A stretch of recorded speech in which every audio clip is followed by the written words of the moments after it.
Well, if gold were to go to 8,000 and sort of do a normal, oh, it did another eightfold, okay? And silver were to go to 2% of that, okay? Now, what if gold were to do something more dramatic? Yeah. Silver could easily be in a couple $100.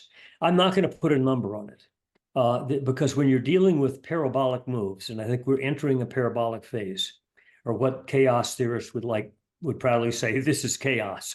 We're no longer incremental. Okay, we're now entering that by our metrics, and we can see the reasons why. We've been discussing that. Silver could go berserk. MichaelOliver from MSA presents a compellingly bullish outlook for gold and silver, suggesting that gold could reach $8,000 per ounce. Historically, silver has peaked at over 2% of gold's price more than 20 times in the past 50 years. This historical pattern implies that if gold hit $8,000, silver could reach $160 per ounce, or even $240 at 3% of gold's price. The gold market has been relatively steady, and investors are attempting to build a base as investors gauge the willingness of buyers to re-enter the market. Gold prices experienced gains on Tuesday, supported by a weaker dollar. Investors are also looking ahead to U.S. inflation data due later this week, which could clarify the timing of potential interest rate cuts. Oliver's outlook suggests a significant upside potential for silver, which he believes could outperform gold and other commodities. UBS has updated its projections for silver prices, citing robust industrial demand and potential undersupply as key drivers. The financial services firm has increased its silver forecasts by $4 per ounce across various future dates, anticipating the metal to reach $34 per ounce by the end of September, $36 per ounce by the end of 2024, and maintain that level through the end of March 2025. UBS also introduced a new forecast for the end of June 2025, setting the target at $38 per ounce. In addition to silver, Oliver sees substantial investment opportunities in other commodities such as copper, which has shown consistent performance, and gold, which remains a solid investment with potential targets of $8,000. Geopolitical tensions and uncertainty continue to bolster the appeal of gold as a safe haven asset. Growing demand from central banks is expected to underpin higher gold prices soon. Join us as we delve into MichaelOliver's insights. To stay updated with our latest uploads, subscribe to our channel and activate notifications. Thank you. There's no issue in my mind that the performance is going to be in silver, okay? And it'll probably triple or quadruple what gold does, okay, in percent gain. Go back and look at the prior bull markets in gold, let's say in the mid-1970s up through 1980. Yeah, there was a major correction in 1976 in gold. But basically, you went from the mid-$30 level to the $850 level. Huge percent gain over a span of 10 years.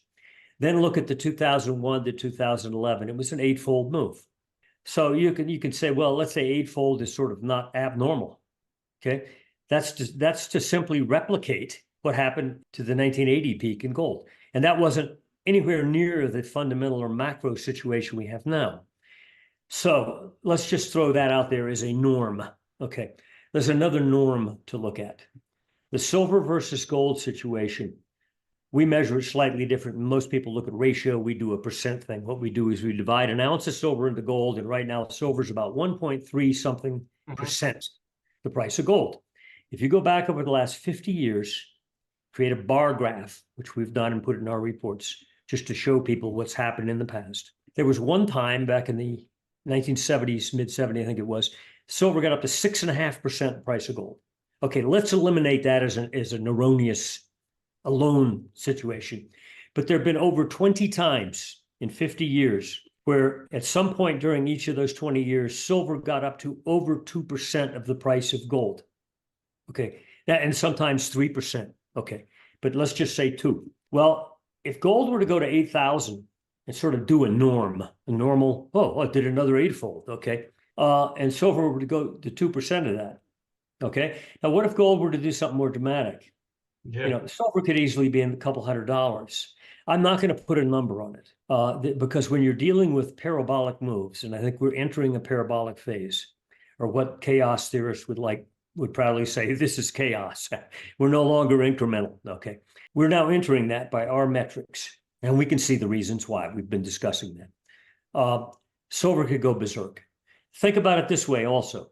Copper made a high in 2011 at $4.60. At that time, gold was 1,900. Okay.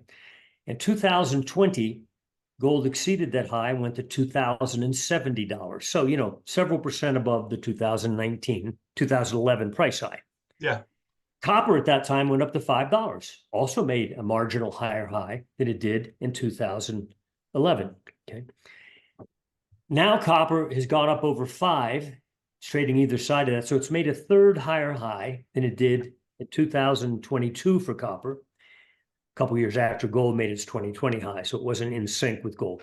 And its 2011 high. So copper's got these 3 peaks rising, and it's likely to accelerate as well. Gold is definitely going to accelerate, and it's out above both of those highs. Well, silver's old highs were $50. If silver were to merely catch up with copper and gold, it'd be somewhere over 50 right now. Mm-hmm. And it frankly would not stun me if in a matter of several months, within the next few quarters, that silver is above 50, doing what copper's already done and what gold has already done, catching up, in other words. That alone would be dramatic. Okay. Much less any other dimensionality that we've been talking about. MichaelOliver strongly suggests that silver miners are positioned to be the most significant percentage gainers in the upcoming market phase. His argument is grounded in historical patterns, noting that during previous bull markets in gold and silver, such as those in the 1970s and the period from 2001 to 2011, the most significant price actions occurred towards the end of these periods. Since October last year, silver has been on a remarkable run, rallying from just under $20 an ounce to a 12-year high of $32.50 an ounce this month, marking an impressive gain of over 62% in a relatively short period. This surge underscores the potential for substantial returns, particularly for those investing in silver mining stocks, which tend to exhibit more dramatic price movements compared to the metals themselves. Gold, meanwhile, has also experienced significant gains, reaching a new all-time high of $2,450 an ounce. After this explosive rally, prices have pulled back slightly as traders book profits and prepare for the next big move in the precious metals market. Gold prices remain well supported above the key psychological level of $2,300 an ounce, suggesting that there is still plenty of upside potential ahead. Let's get back to the interview. I suggest the miners are probably the greatest percent gainers over the next, by the way, I think this is going to be an accelerated process. I don't think we're talking the next 3 or 4 years. I think we're talking mostly this year and into early next. I think you'll have the type of price action that you had in silver and gold back in 1979. Look at a chart sometime, go back to the early 70s through 1980, and look what happened in the last year. Also go back and look at the 2001 through the 2011 bull market in gold and silver, and look what happened in the last year. I think we've already been going up from a low in 2015. So 9-10 years ago, okay, gold, 1,050. I think we're in the acceleration phase at the end of that market. The only difference this time is the external factors are far more serious in terms of generating central bank panic. And therefore, when they panic, gold is going to be the prime beneficiary. I mean, if you're a portfolio manager and you look around and say, okay, what's doing well? It's a hard pick.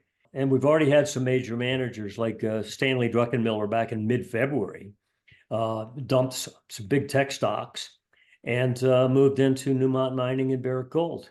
Yeah. Newmont's up about 30% since then. So, and a lot of other asset managers have also made that analysis and moved money out of the stock market into that category. I think if you're a non-levered investor, and there's difference now, we're talking, there's some people with leverage and have time sensitivity they could cope with, like options, for example. I'm heavily in call options, especially on silver related, and on miners, again, call options, but also own outright miners. But if you're non-leveraged and can't take the volatility and the time sensitivity risk, then I suggest just being long miners and outright silver bullion equivalent ETFs. There's several of them around. I happen to choose Sprott. So, but anyway, so it's up to the investor as to which medium, but silver and the miners, I think, are the place to be. And I think it will handily beat any other category out there and will, to some extent, reflect the opposite of what's going on in a lot of those other markets.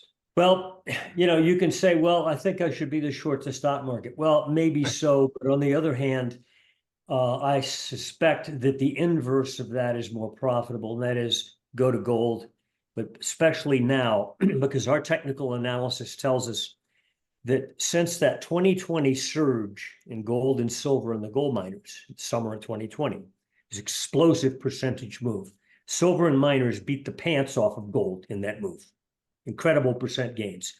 But since then, up through several months ago, the spread relationship between silver and gold and the gold miners in gold deteriorated.